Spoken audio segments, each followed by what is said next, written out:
Where did you learn to read? Were you a kid when you got to the white boy public school system and the teacher said, who know how to read in kindergarten? Did you raise your hand and say, I know how to read? Or did the white school system teach you how to read?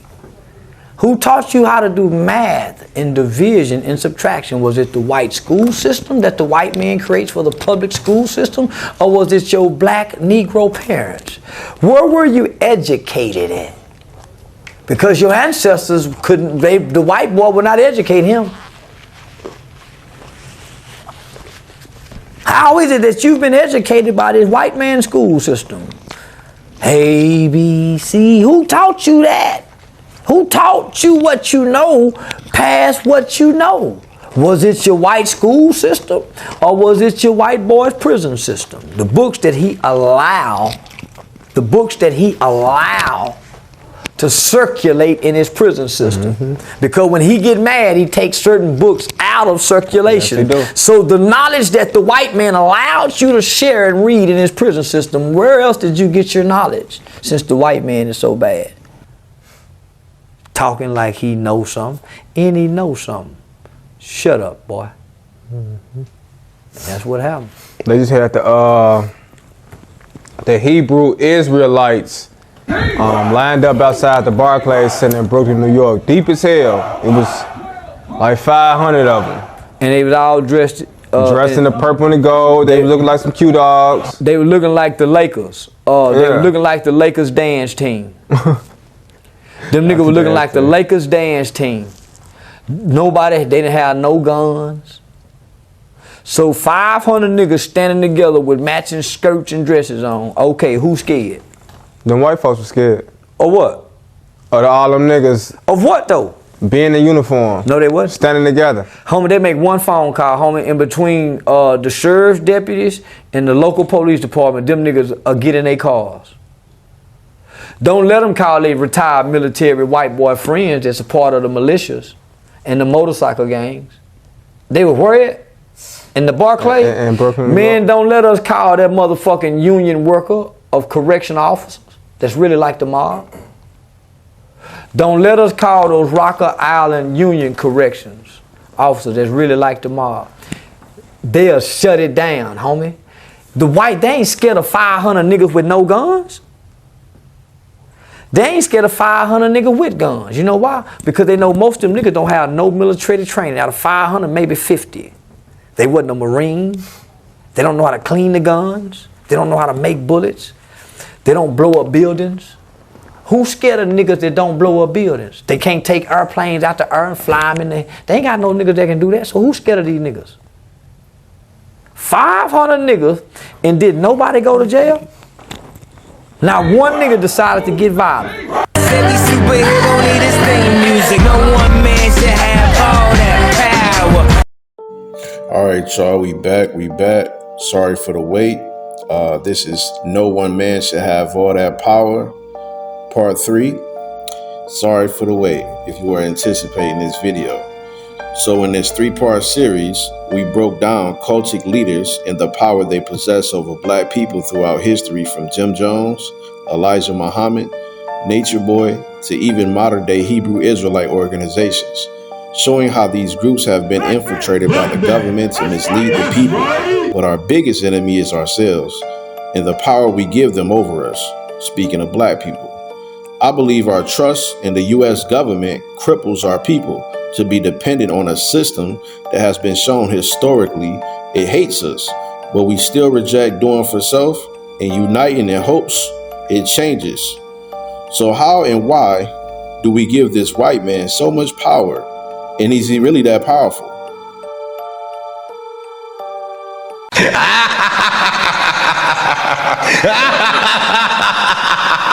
Every superhero need his theme music. No one man should have all that power. We have developed a love-hate relationship with white supremacy, and so much that we as black African Americans, that term even being given and identified by the white man himself, we as a people have become too dependent on the very man we claim to hate. No one man should have all that power. The average household will lose more than $80 a month in food assistance. A family of four could see cuts of more than $300. Women we spoke with in Baltimore tonight receiving those food stamps say they're scared.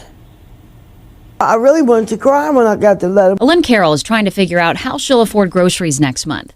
She received a notice in the mail last week saying her SNAP benefits will go from $283 a month to $56. And I'm saying, what am I going to do with $56? I can't even get meats for the month. Who are these people that we are talking about who have an audacity to cut how we live and how we eat? Who are these people? Are they real people? Say, we're going to cut this, we're going to take this. Do they eat? Are they well off? They cannot be older adults and expect for us to exist and do this and do that. I would like to know who they are. Now, as mentioned at the top of this report, millions may go without a way to provide food for themselves and have already taken to TikTok and other social media sites to share their frustration and fears. One woman reportedly was even filmed going to her local EBT offices to confront workers on her food stamps not being available and needing it for her kids. I need to know what's going on. I got 9 kids to feed, 9 babies, and I want to know why they ain't put my food stuff on their card. I done been waiting, I done did my application, and I got 3 handicapped babies. I need to know why my food stamps ain't on my card. This ain't fair. I don't care about no shutdown or none of that. But I've been calm, I've been calling, everybody ignoring me. I done been here 3, 4, 5 times. I want to know why ain't my food stamps on my card. Now, others who receive food stamps would take to social media and aired out their frustrations. I'm gonna tell y'all straight up like this. I just got that text that the link is definitely cut the off for November. Y'all better stay the fuck out of my way in these stores. I'm walking out with carts and I'm not paying for shit. Trump, if you want motherfuckers start looting, it's gonna happen. Before my kids go broke in this bitch like Jock, I'm gonna be stealing like it ain't no tomorrow. I am going to go in that store, get everything I get regularly. I'm going to bag my shit up, swipe my link card. As soon as that bitch say ain't no pending balance on there, I'm going to walk the out. And I'm gonna have one of my cousins with me that'll punch your ass so hard you gonna think a Jet 2 holiday hit your bitch ass if you think I ain't finna walk out that stuff. How do we become so dependent on a system created by the very people meant to destroy us? Is it a mental illness? Are we under a spell? Or have we been beaten down psychologically to the point of mental slavery? You might say, well, what about white people? They get it too, or they get it more. But it's their people system created by their people. And it's our responsibility as us to feed ourselves.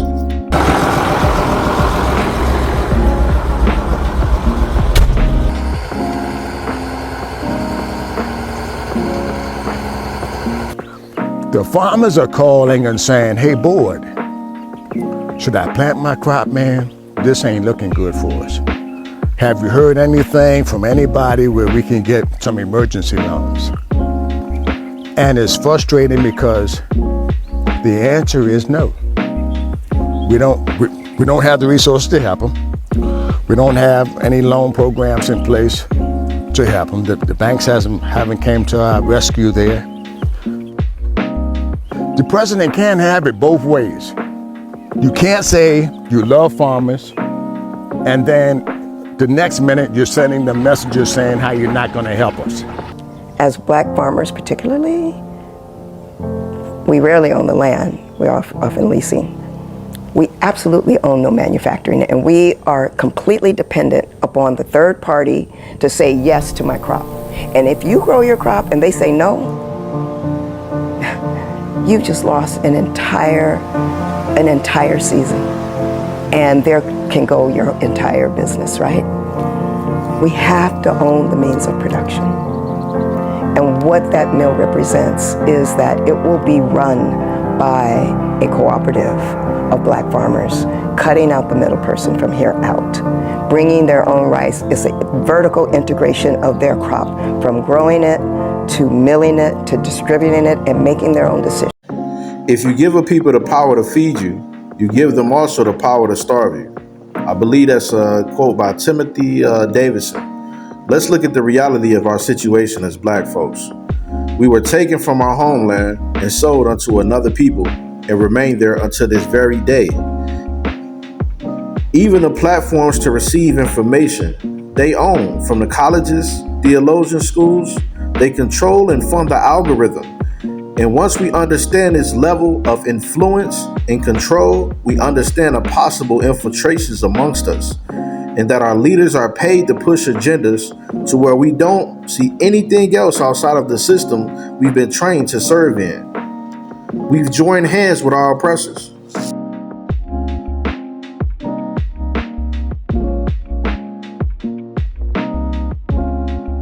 I have a dream that one day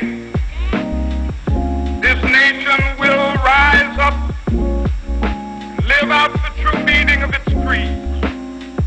We hold these truths to be self-evident, that all men are created equal. I have a dream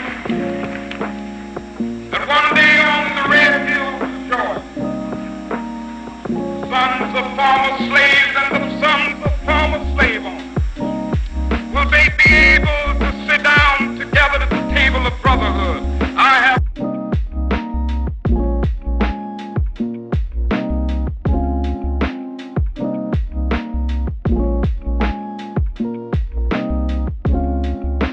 Hi, my name is David Banner. The reason why you should vote is so you can control your destiny.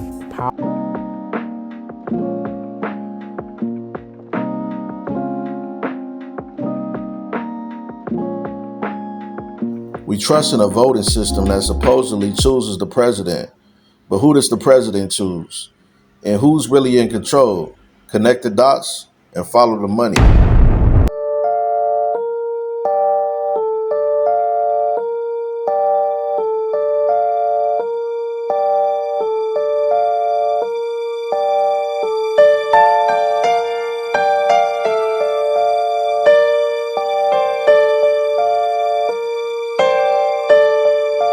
Of Universal Studios, 20th Century Fox, ABC News, CBS News, Columbia Pictures, Warner Brothers, ESPN Sports, Fox News, Washington Post, Metro Goldwyn Mayer, MTV Music Television, Nickelodeon, USA Today, Wall Street Journal, Comedy Central, NBC Entertainment, Google, what else do we have?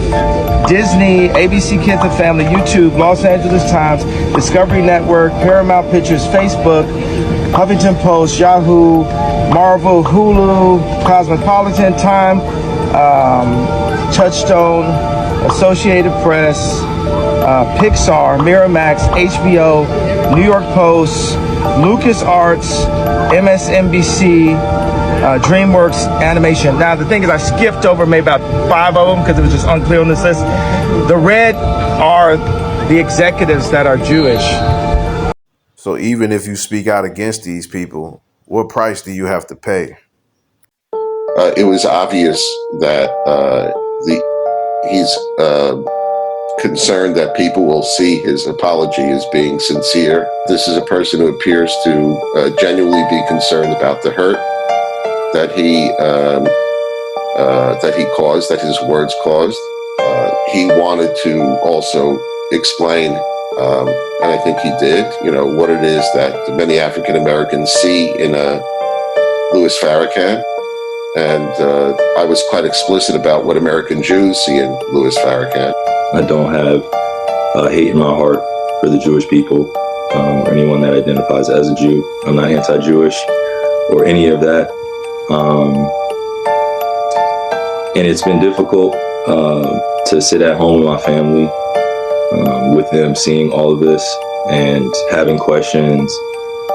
And, the part that hasn't been hard is explaining myself because I know who I am and I know what I represent. I feel really blessed to be able to sit here with you today and just take accountability. I was dealing with some various issues, dealing with bipolar also. So it would take the ideas I had and have them taken to an extreme where I would forget about the protection of the people around me and myself. So I wanted to come and take accountability. Sometimes. So my whole point in this video is we give our power over to these people. We gave it over. We give these people power over us. And in conclusion, we need to take our God-given power back and stop being mentally, spiritually, economically subservient to another people and create a way of living for our next generation's existence. It's imperative. Every superhero need his theme music. No one man should have all that power. The clock's ticking. Because we can all come together and shake our dick at them if we want to. We can really hurt the Jews.